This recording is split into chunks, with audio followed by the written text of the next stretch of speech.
Something that I learned in the spiritual formation class that I've been a lot more mindful of is the professor talked about framing. And he's like, a lot of times in like our church services or even in our praise and worship songs, it's all about praise. It's all about the highs, you know. Somebody's giving a testimony about how they've been delivered from something. The worship pastor singing a song about like coming out of the grave. And he said, we have to be careful about like not neglecting the other side of that testimony, not neglecting the other side of that praise song, because what you're doing is you're making that person who's in the valley, that person who is feeling like is sick right now in whatever way, you're neglecting them. You're making them feel like something's wrong with them. Yeah. And that's what I was afraid of. I was afraid that if I was honest and told you that I'm having a really difficult time right now, that you would think I didn't have enough faith, that you would think I'm not in prayer, that you would think that I'm doubting God. And so even just being like a 24-year-old, a 23-year-old on a leadership team at church, just out of college, was a lot of pressure. Like, I'm expected to lead adults, and I know God put me in that position. However, there was like an emotional and spiritual maturity that I personally at times was like, I don't know if I can handle this right now. Like, I almost felt like I needed more time to grow up a little bit. Like I needed more like pastoral oversight over me, because I just felt the pressure of having to pastor these people and oversee kids, like kids things. There's a lot of liabilities. And so I just felt so much pressure all the time. And then on top of that, of being somebody who's a great Christian role model, who's, you know, like God is good all the time. Yeah.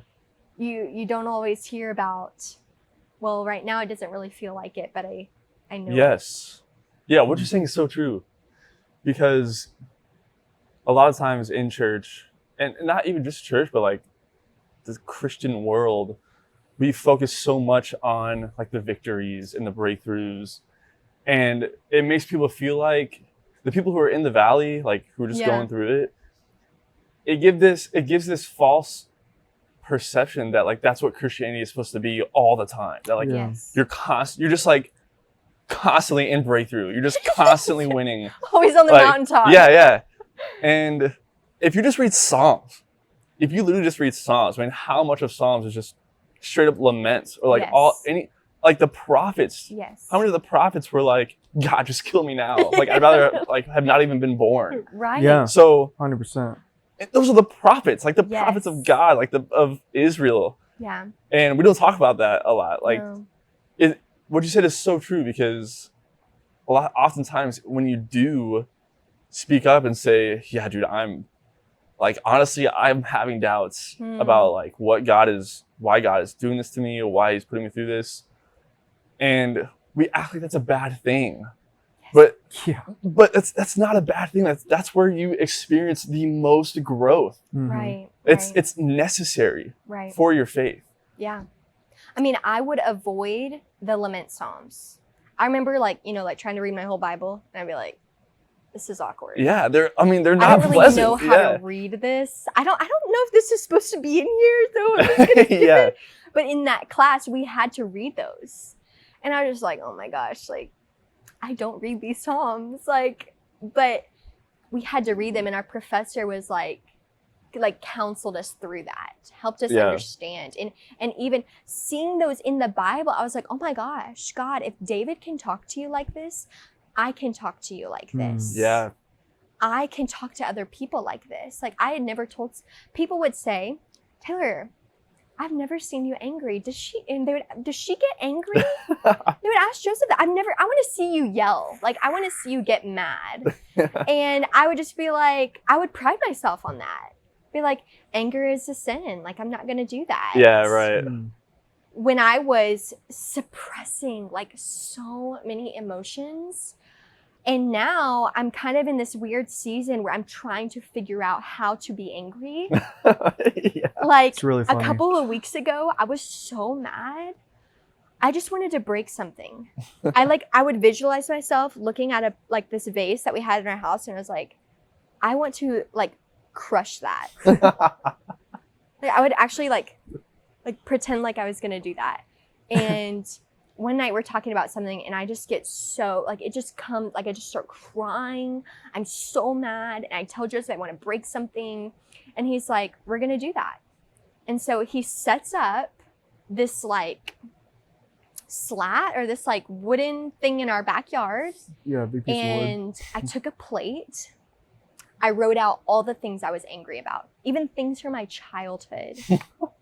Or like just subtle things that made me angry that I never like acknowledge, like I never Yeah. let myself acknowledge. And I just threw the plate and it shattered.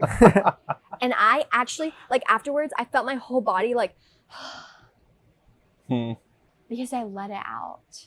Yeah. And I did it in a way that wasn't like, that didn't like emotionally damage that person that I was mad at. That didn't Yeah. like cause didn't somebody else lash out to sin. At Like, other I just people. physically let it out. Yeah. And I think that's how I'm learning to manage. Okay, like optimism is not bad. Optimism is a gift. Like Yeah. I really believe Yeah, that there are 100%. people who are like, you know, devil's advocate, like, well, let's think about this. Mhm. And then I'm usually that person that's like, or this could happen. Mhm. And you need both. Because then there are times where like we're talking about something and Joseph sees a whole other perspective. And I'm like, you're right. Let's be realist here. Like, I'm not seeing all of the other things. Yeah. So yeah, but like in a church culture, I feel like God has, like, coming off of leadership now, I'm more mindful of like other people in the room who might not be experiencing that mountaintop all the time. Even the leaders now, I'm like, I know what it's like to be there. Like, you can be honest with me.